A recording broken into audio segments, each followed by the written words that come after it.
జయ శ్రీమన్నారాయణ. నేను మీ icon astrologer Gattupalli Suresh Babu.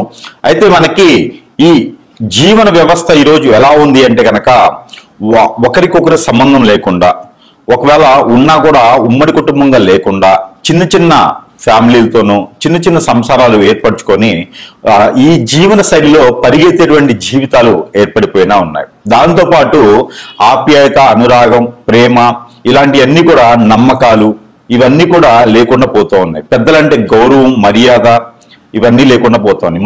మనంగా సంపాదించుకున్న పేరు, ప్రఖ్యాత, హోదా, డబ్బు ఇవన్నీ కూడా ఎక్కడ ఏమవుతుందో కూడా అర్థం కాకుండా పరిస్థితి ఏర్పడుతూ ఉంది.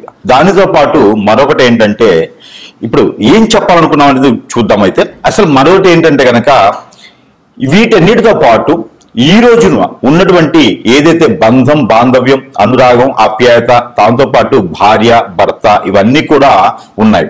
వీటిలో ఎంత విలువ ఉన్నది. ఒకప్పుడు మనకి పెళ్లి అనగానే 7 జన్మలు ఉండాలి అని చెప్పేసి సంబంధాలు చూసి, ఆ సంబంధాలు ఎన్నో రకాల సంబంధాలు చూసేసి మన అబ్బాయికి ఏదైతే సంబంధం కుదిరితే బాగుంటుంది, మన అమ్మాయికి ఏ సంబంధం కుదిరితే బాగుంటుంది, దీంట్లో మొదటిగా వారు అడిగేది ఏంటంటే 7 తరాలు చూస్తారు. వెనక 7 తరాలు, ముందు 7 తరాలు చూసేటువంటి జీవితం కొనసాగుతూ ఉంటుంది. అమ్మాయి తరపున బాగుందా, వారి ఫ్యామిలీ అంతా కూడా అన్యోన్యంగా, ఉన్నతంగా, భార్యలతో పాటు భర్తలు, భర్తలతో పాటు భార్యలు ఉన్నారా, ఇంట్లో ఏమైనా గయ్యాలీలు ఉన్నారా, ఏమైనా ఇబ్బంది పెట్టేవారు ఉన్నారా, ఇన్ని రకాలు చూస్తున్నారు.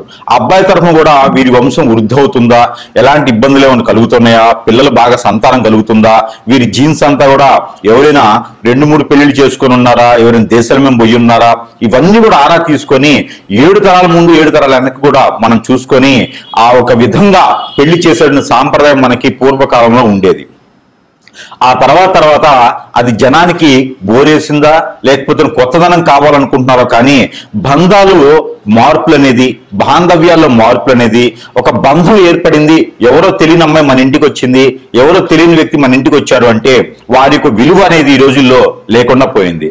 దానికి ముఖ్యమైనటువంటి కారణం ఏమిటంటే డబ్బు, వ్యామోహం, అతిదృష్టి, అనావృష్టి, అంటే కోరికలు. అంటే ఇప్పుడు పేరెంట్స్కి కావచ్చు, పిల్లలకు కావచ్చు, వారు చదివినటువంటి చదువులకి తగ్గోడు రావాలని, ఇంకా మా అమ్మాయి చిన్నది, మా అబ్బాయి చిన్నదని, ఇలాగా ఆస్తులు బాగా ఉండాలని, టుంగుటియాల్లో ఊపాలని, అలాగా ఇంకా విదేశాల్లో స్థిరంగా ఉండాలి అని, ఇలాగ వారికి ఒక్కొక్క రకమైనటువంటి కోరికల వలన ఈ పిల్లల్లోనూ ఉన్నటువంటి అన్ని కోరికలు అణచడం అనేది పెద్దల సమస్య అయితే, కొంతమందిలో ఉండలేక ఈ పిల్లలు కూడా ఎవరైనా బాగుండి పిల్లలకి తెలియదు కాబట్టి కళ్ళకి నచ్చిన వారిని చేసుకోవటమా, మోహించడమా, లేకుంటే గనక ప్రేమించడమా చేసి పెళ్లిళ్ళు చూసుకునే విధానానికి మన జీవన శైలి మొదలైంది. దాని తర్వాత లివింగ్ రిలేషన్, అంటే ఒక బంధము, బాంధవ్యం లేకుండా లివింగ్ రిలేషన్ లాంటివి మొదలైనవి. ఇక రానున్న కాలంలో ఎలాంటి వైపరీత్యాలకి దారి తీస్తుందో కానీ తెలియదు. అంటే మనకి ఎక్కడైతే ప్రకృతికి వైపరీత్యాలు ఉంటాయో అదే రకమైన వైపరీత్యాలు బంధాలు, బాంధవ్యాల్లో కూడా కొనసాగుతూ ఉన్నాయి. ఇక కొన్ని రాష్ట్రాల్లో చూస్తే అసలు విలువలు, వాల్యూస్ కూడా లేకుండా పోతా ఉన్నాయి. మన తెలుగు రాష్ట్రాలు వీరు సైతం కూడా ఏంటంటే పిల్లలకి కోరికలు, ఆశలు ఎక్కువైపోవడం వలన, వారిలో ఈ యొక్క చైతన్యం ఎక్కువ వచ్చిందని అనుకుంటాం వలన, వారికి తెలియంది ఏమి లేదు అనుకోవడం వలన, పెద్దల యొక్క అనురాగం, ఆప్యాయతకి దూరం అవడం వలన, అలానే పెద్దలు చెప్పే మాట వినకపోవడం వలన, వీరే గొప్ప అని అనుకోవడం, ఎవరి మాట వినకపోవడం వలన ఇలాంటి తప్పుదాయాలు కొన్ని అయితే కొనసాగుతూ ఉన్నాయి. దాంట్లో ముఖ్యంగా రెండో పెళ్లి, అంటే అసలు రెండో పెళ్లి అని చెప్పడానికి కూడా లేదు. కాకపోతే మొదటగా ఏర్పడినటువంటి జన్మించిన తర్వాత మొదటిగా వేరే ఒక సంబంధం ఏర్పడి తోడుగా ఉండేసి, అండగా ఉండేసి, ఎవరైతే ఉంటారని చెప్పి ప్రమాణ పూర్తిగా చేసుకునే వాటి పెళ్లి ఏది బాంధవ్యం కలుపుతుందో అది వదిలేసి ఇప్పుడు లివింగ్ రిలేషన్, రెండో సంబంధాలు, మూడో సంబంధాలని లేకుండా ఇంకా విచ్చలవిడితనంతో ఏర్పడేసి ఆడవారికి, మగవారికి సందేశ దూరంలో కూడా లేకుండా ఎవరు దొరికితే వాటితో సంబంధాలు ఏర్పంచుకొని వాల్యూస్ అనేది రోడ్డు మీద పెట్టేసి వీరికి ఈ రోజు గడిచిపోయిందా చాలు అనే పరిస్థితులకు ఏర్పడినటువంటి కాలం కూడా మనకి కొంతగానో ఉన్నది. ఇవైతే దాని గురించి ఒకసారి మనం చూసినట్టయితే గనక దాంట్లో మనం మొదటి పెళ్లి అనేది చేసుకున్న తర్వాత ఆ ఒక వైపరీత్యాలు వచ్చి భార్యలో తప్ప, భర్తలో తప్ప, పెద్దలో తప్ప, పిల్లలో తప్ప జరిగిపోవడం వలన దాని తర్వాత ఏర్పడేటువంటి సంబంధాలని రెండనే అంటాం మన దౌర్భాగ్యానికి. ఆ తర్వాత ఎన్నున్నా మనం రెండు కింద భాగిస్తాల్సి వస్తుంది, ఎందుకంటే మొదటిది చెడిపోద్ది కాబట్టి. అలానే ఎవరి జాతకంలోనైనా అసలు రెండో పెళ్లి అనే దానికి ఎలా ఏర్పడుతుంది, కొంత చైతన్యం రావడం కోసమైనా మనం ఒక్కసారి పరిశీలిద్దాం. దీంట్లో ముఖ్యంగా అసలు రెండో పెళ్లి అనేది ఎలాంటి జాతకులకి, రెండో పెళ్లి అనేది ఏ జాతకంలో ఎలాంటి నక్షత్రము ఎలాంటి గ్రహము ఏ స్థానంలో ఉండడం వల్ల రెండో పెళ్లి వ్యామోహం కానీ, రెండో పెళ్లి అవకాశం కానీ, రెండో పెళ్లి చేసుకునేటువంటి విధానం కానీ కనిపెడుతుంది. అసలు రెండో పెళ్లి లేకుండా రిలేషన్షిప్ ఏమైనా ఉన్నాయా, ఎలా కనిపెట్టొచ్చు, ఎలా గమనించవచ్చు, వీరిని మనం ఎలా పసిగట్టొచ్చు, ఎలా అరికట్టొచ్చు, దీనికి పరిష్కార మార్గం ఏంది ఒకసారి మనం గమనిస్తే గనక ఆ విషయంగా మనం రాసుల పరంగా ఇప్పుడు ద్వాదశ రాసుల్లో ఏ రాశి వారికి ఎలా ఎలా స్థానాల్లో ఉంటే రెండో పెళ్లి జరుగుతుంది, వారికి విజ్ఞాన నిమిజ్ఞాలు ఏంటి, వారి యొక్క పరిహార మార్గాలు ఏంటి, ఇవి ఒకసారి మనం పరిశీలిద్దాం. ద్వాదశ రాశుల్లో ఒకటి కన్యారాశి. ఈ కన్యారాశి వారికి మొదటి పెళ్లి కాకుండా సెకండ్ మ్యారేజ్. అసలు సెకండ్ మ్యారేజ్ మొబైల్కి మమ్మల్ని పెళ్లిళ్ళే అవ్వట్లేదు, కన్యారాశి వాళ్ళకి ఏంటంటే ఆ పెళ్లిళ్ళే అవ్వట్లేదు, ఏంటో మరి వీళ్ళు చేసుకుని కర్మ ఏంటో అనుకుంటారు. కన్యారాశి వారికి పూర్వీకుల దోషం ఎక్కువగా వస్తుంది, పూర్వీకుల శాపం ఎక్కువగా వస్తుంది. కుజు మహర్దశ పనికిరాదు, అలాంటి దోషాలు ఏమైనా ఉన్న కేతు మహర్దశ పనికిరాదు. అలానే బుధుని మహర్దశ కొంచెం మేర బాగానే ఉంటుంది, గురు మహర్దశ బాగా పనికొస్తుంది, శని మహర్దశ బాగా పనికొస్తుంది వీరి దాంట్లో. శుక్రు మహర్దశ చెప్పే అవసరం లేదు కన్యారాశి వారికి. అయితే బుధునిది, శుక్రునిది, అలానే గురువుది బాగుంటుంది, రవిది కూడా వీరికి మంచి దశలు బాగుంటాయి. అలానే ఇలాంటి దశాంత దశలు నడిచేటప్పుడు కన్యారాశి వారికి పెళ్లి సంబంధాలు కుదురుతాయి, పెళ్లి గడియలు వస్తాయి. కాబట్టి కన్యారాశి వారికి అలాంటి గడియలు ఉంటాయి. అయితే పితృదోషాలు, రాహుకేతు దోషం, కాలసర్ప దోషాలు కూడా కన్యారాశి వారికి ఎక్కువగానే ఉంటాయి. కాబట్టి అవి కూడా కొంచెం పరిహార మార్గాలుగా చేసుకున్నట్టుగా అప్పుడు సంబంధాలు కుదురుతాయి కన్యారాశి వారికి. మేజర్ గా పితృదోషాలు తీర్చుకోవాలి, అది అయితే మేజర్ గా. అయితే ఈ సంబంధం కుదిరేదానికి చెప్పినటువంటి విషయం ఇది. అయితే ఈ భార్య భర్తలు ఒకటిగా ఉండలేకపోతున్నారు, విడిపోయినారంటే కన్యారాశిలో జరగదు. ఖచ్చితంగా వారు బాధ్యతగానే ఉంటారు. వీరు ఎదుటి వాళ్ళకి ఏం కావాలో అది సమకూర్చేటువంటి విధంగా ఉంటారు కన్యారాశి వారు. భార్య ఏది కావాలన్నా సమకూరుస్తారు, భర్త ఏది కావాలన్నా సమకూరుస్తారు, అర్థం చేసుకునే తత్వంలో ఉంటారు, చలాకి తత్వంతో ఉంటారు. ఎదుటి వాళ్ళు ఎలా ఉండాలి, ఎలా సుఖపడాలి అనేది ఆలోచిస్తారు. కాబట్టి కన్యారాశి వారిని చేసుకున్న ప్రతి ఒక్కరు కూడా సుఖపడేటటువంటి విధంగా ఉంటుంది. కాబట్టి అందుకే వారికి పెళ్లిళ్ళని త్వరగా కావు. ఒకవేళ అయింది అంటే కనుక వారి కోరికలు తీర్చలేదేమో అని అనుకుంటారు. కానీ కన్యారాశి వారు బాధ్యతగా ఉంటారు, వారి కోరికలు ఏం కావాలో అడగకుండానే చేసేటువంటి తత్వంతో ఉంటారు కన్యారాశి వారు. కాబట్టి ఆ సంబంధాలు కూడా ఇంకా అట్లా ఉన్నా నిలబట్టలేదంటే కంఫర్టబిలిటీలో ప్రాబ్లం. చేసేటప్పుడు ఆస్తి కోసమో, అంతస్తు కోసమో, పొరుగు ప్రఖ్యాత హోదా కోసమో, విదేశాల్లో ఉండడనో, ఆస్తి కొందో, కోరికలు ఎక్కువైపోయేసో వేరే ఏదో సంబంధం తీసుకొచ్చేసి వాళ్ళు తప్పు చెప్పినటువంటి డేట్ ఆఫ్ బర్త్ లో తప్పు చెప్పిన నక్షత్రం ప్రకారంగా అయితే కూడా ఈ కన్యారాశి వారు చేసుకునే విధానం ఉంటుంది. కాబట్టి దాని వలన వాడు విరిపోయిన తత్వం, దూరమైన తత్వం ఏర్పడుతుంది భార్య అయినా భర్తనే. కన్యారాశిలో ఉన్నటువంటి వారు ఎవరైతే ఉన్నారో అలాగా రెండో పెళ్లి చేసుకునే దానికి బాధ్యతగా చేసుకున్నారు, కానీ కోరికలతోనో లేదా ఇష్టపూర్వకంగానే చేసుకోరు. పిల్లలు ఉన్నారు, పిల్లల్ని చూసుకోవాలి, నాకు తోడు కావాలనుకుంటే కనుక ఖచ్చితంగా రెండో పెళ్లి చేసుకోవచ్చు. రెండో పెళ్లి చేసుకోవాలంటే కనుక 6వ స్థానంలో గురువు ఉండాలి, 6వ స్థానం మీద గురువు చూడాలి, 7వ స్థానంలో గురువు ఉండాలి. మగవారికి అయితే కన్యారాశిలో పుట్టినటువంటి పురుషులకి అయితే కనుక 7వ స్థానం, స్త్రీలకి అయితే కనుక 6వ స్థానం చూసుకోవాలి. ఇలా చూసినట్టయితే కనుక ఖచ్చితంగా వారికి పెళ్లి అవుతుంది. రవి మహర్దశ కానీ, రవి దశ కానీ, రవి యొక్క చూపు కానీ 6వ స్థానం పడాలి. అలానే గడియలు కూడా ఈ యొక్క కన్యారాశి వారికి త్వరగా పెళ్లి అవుతుంది. 18 సంవత్సరాల నుంచి 23 సంవత్సరాలు పెళ్లి చేసుకోవాల్సిందే.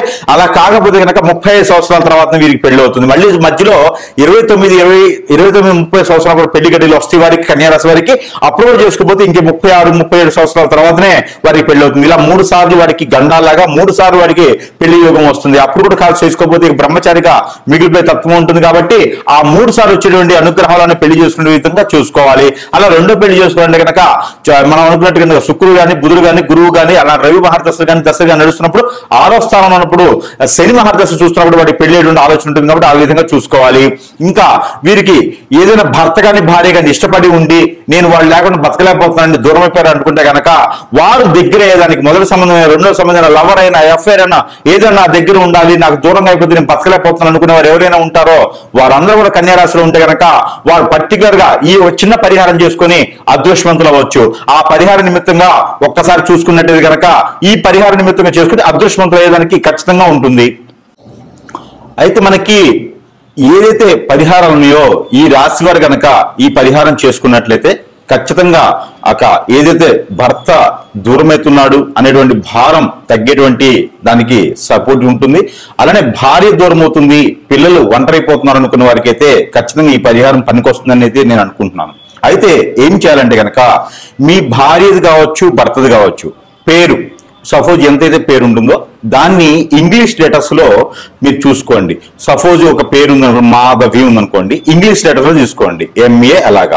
అలా తీసుకున్నటువంటి పేరు ఏదైతే ఉందో మీకు తామర గింజలు దొరుకుతాయి. ఈ లోటస్ సీడ్ అంటారు. ఈ తామర గింజలు తెచ్చుకొని మీ వైఫ్ పేరులో ఎన్నైతే లెటర్స్ ఉన్నాయో, లేదా మీ ఒక హస్బెండ్ పేరులో ఎన్నైతే లెటర్స్ ఉన్నాయో ఆ లెటర్స్ కి 7 గింజలు ఎక్స్ట్రా కావాలి. 7 సీడ్స్ ఎక్స్ట్రా కావాలి. ఆ తీసుకున్నటువంటి దాంట్లో మీరు 11 డేస్ అంటే డే 1 నుంచి 11 డేస్ వరకు కూడా ఈ సీడ్ మీద తనకి ఒక్కొక్క గింజ మీద ఒక్కొక్క లెటర్ రాయండి. రాసేసి దాంట్లో ఆముదమో, కిరోసినో, పెట్రోలో, డీజిలో, లేకపోతే గనక నువ్వుల నూనె, కోకోనట్ ఆయిల్ వీటిల్లో తడపండి. ఒక పేపర్లో పెట్టి తడిపేసేయండి. ఇది మీరు ఇంట్లో చేస్తే ఈ చేతికి మట్టి అంటుకుంటుంది, అంటే చేతికి ఈ పొగ గాని మంట గాని అంటుకుంటుంది. ఎక్కడైనా దూరంగా చేసే ప్రయత్నం చేయండి. ఇంట్లో ఇవి ఏం చేయాలంటే ఒక్కొక్క లెటర్ మీద ఒక్కొక్క పేరు రాసిన తర్వాత అవన్నీ కూడా ఒక 7 గింజలు ఎక్స్ట్రా తీసుకొని ఒక పార్సల్ చేసి దాంట్లో ఈ ఆయిల్ వేసి కనుక కాల్చివేయండి. ఇది ఉదయం సాయంత్రం సమయంలో చేయొచ్చు. రోజుకొక్కసారి చేసినా కూడా తను వేరే వాళ్ళకెళ్ళి చూడకుండా, తను వేరే లైఫ్ కి వెళ్లకుండా, తను వేరే పెళ్లి వేరే స్త్రీ వైపు చూడకుండా కూడా మీకు సానుకూలమైనటువంటి వాతావరణం కనబడుతుంది. మరొకటి ఏంటంటే కనుక ఇలా చేస్తూ 11 రోజులు దానితో పాటు తన యొక్క ఫోటో ఏదైతే ఫోటో ఉంటుందో దాన్ని A4 సైజులో 4 సైజ్ అంటే 4/6 అనేటువంటి సైజు ఉన్నటువంటి ఫోటో ఏదైతే ఉంటుందో ఆ ఫోటో కింద 4 నిమ్మకాయలు పెట్టండి. ఒక్కొక్క మూలన ఒక్కొక్క నిమ్మకాయ పెట్టాలి. స్త్రీ అయినా పురుషుడైనా, భార్య అయినా భర్త అయినా, ఎవరైతే దూరం అయితే తట్టుకోలేకపోతున్నారో వారు చేయవచ్చు. అయితే ఈ యొక్క 4 నిమ్మకాయలు అనేది ఫోటో కింద పెట్టాలి. ఆ ఫోటో పై వైపున గుండు సూది గుచ్చాలి. ఎలాగా? ఫోటోకి నిమ్మకాయకి మధ్యన పైన గుండు సూది గుచ్చాలి. మన మంచానికి కోళ్ళులాగా ఉండేటువంటిది నిమ్మకాయలు, పైన ఉండేటువంటిది మంచము. తర్వాత ఫోటోకి అలా గుచ్చితే సీలలాగా గుండు సూది గుచ్చండి.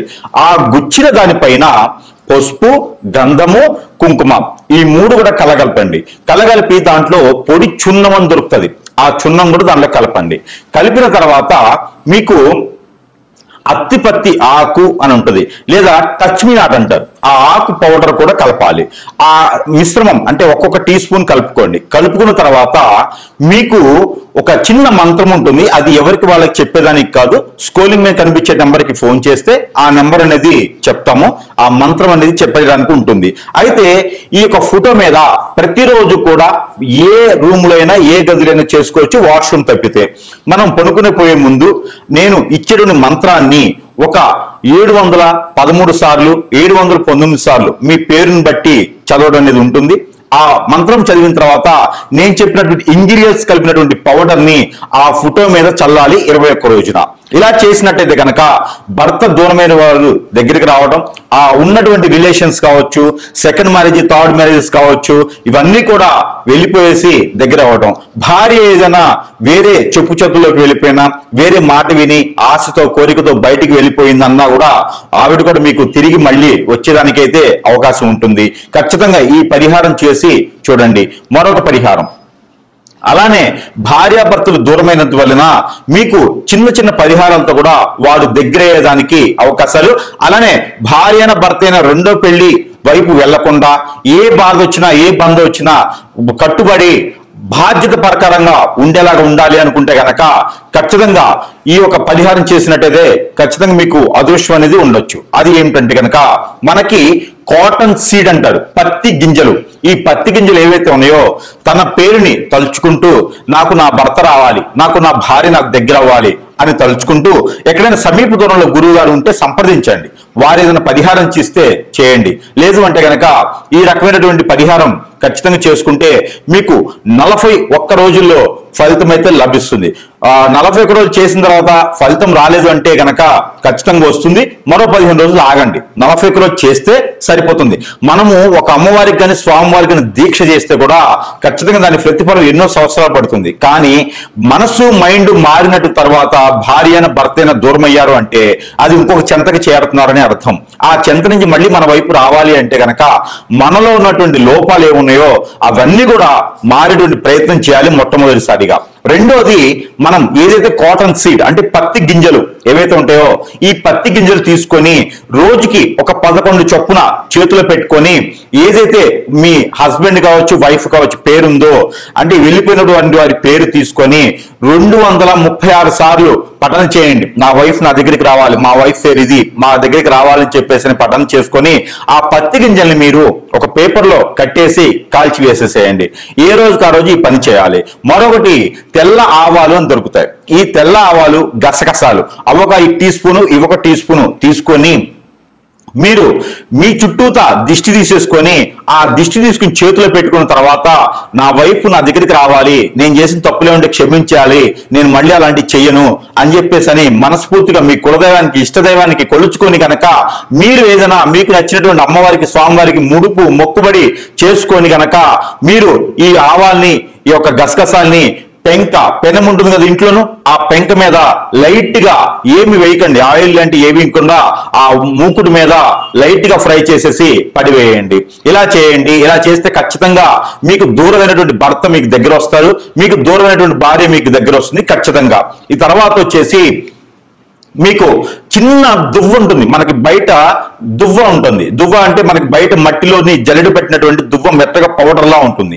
అదొకటి తీసుకొచ్చుకొని మనకి చిన్నప్పుడు చదువుకున్నటువంటి పలకలు ఉంటాయి. మనకి ఒకప్పుడైతే మట్టి పలకలు ఉండేవి, ఇప్పుడు ప్లాస్టిక్ పలకలు ఉంటూ ఉన్నాయి అన్నమాట. పలక అంటే మనం రాసేటువంటి బోర్డు, అలాంటి పలక తీసుకొచ్చుకొని దానిపైన మీ యొక్క శ్రీమతి పేరు కానీ మీ ఒక భర్త పేరు కానీ రాసుకోండి. ఎవరైతే దూరమయ్యారో వారి పేరు రాసి ఆ దువ్వ ఏదైతే ఉందో దానిపైన పోయండి. దానిపైన పోసి 3 రోజులు మీ మంచ కింద పెట్టేసేయండి, ఏదైనా కవర్లో పెట్టేసి. ఆ తర్వాత ఆ దువ్వ దాని మీద ఉంచేసి మీరు కళ్ళు మూసుకొని కళ్ళకు గంతలు కట్టుకొని ఆ దువ్వను ఊదండి. చేత్తో దువ్వను ఊదాలి. ఆ 3 రోజులు కూడా ఒక రాగి పాత్రలో నీరు పెట్టేసి దాంట్లో ఒక లోటస్ పువ్వు వేసేసి ఆ ఒక నీరు పెట్టినటువంటి పాత్రని మనకి గడప లోపల నుంచి బయట వైపు, బయట నుంచి లోపల వైపు చూసేటువంటి విధంగా చూసుకోండి. లోపల నుంచి బయట వైపు వస్తూ ఉంటే కుడి వైపున ఉండాలి. కుడి వైపున పెట్టేసి దాని మీద ఒక మూత వేయండి, లోటస్ పువ్వు పెట్టేసి. ఇలా చేసినట్టయితే కనుక మీకు ఎన్నో సంవత్సరాల క్రితం దూరమైన భర్త కూడా మీ దగ్గరకు వచ్చేదానికి ఉంటుంది. భార్య కూడా మీకు నుంచి దూరం అయితే కూడా వస్తుంది. అలా కాదు గురువు గారు మాకు దూరం అయితేనే చాలు అనుకుంటే ఇంక ఈ రెమెడీస్ అని మీ పని చేయవు. దూరమై బాధపడే వాళ్ళు, పిల్లలు భార్య, పిల్లలు భర్త ఇబ్బంది పడేవాళ్ళు ప్రతి ఒక్కరు కూడా ఈ పరిహారంలో ఏ ఒక్కటి చేసినా కూడా మీకు ఖచ్చితంగా వారే దగ్గరికి వస్తారు. లేదు మాకు దూరం అయితేనే బాగుండు, ఇవన్నీ మాకు వద్దు అంటే కనుక ఆల్రెడీ దూరం అయినారు కాబట్టి ఈ పరిహారాలు మీకు అవసరం లేదు. ఇలాంటి పరిహారాలు చేసుకొని దూరమైన భర్తను దగ్గర చేసుకోండి, దగ్గరైన భర్తను దూరం చేసుకోండి. కాబట్టి ఇలాంటి చేసుకుని అదృష్టవంతులు అవ్వాలి. పిల్లలు పెద్దలు అందరూ కూడా భార్యాభర్తలు అన్యోన్యంగా ఉండడానికే నా ఆలోచన. అలా ఉంది అంటే కనుక సంఘంలో గౌరవులు మర్యాదలు ఆప్యాయతలు అనురాగాలు పెద్దల దగ్గర ప్రతిష్టలు అన్ని వస్తాయి, డబ్బు వస్తుంది, జాబ్ వస్తుంది, పలుకుబడి పేరు ప్రఖ్యాత హోదా అన్ని కూడా మనకు సొంత చేరుతాయి. కాబట్టి ఇలాంటి పరిహారాలు చేసుకొని ఉమ్మడి కుటుంబంగా ఉండాలని నా కోరిక. జై శ్రీమన్నారాయణ.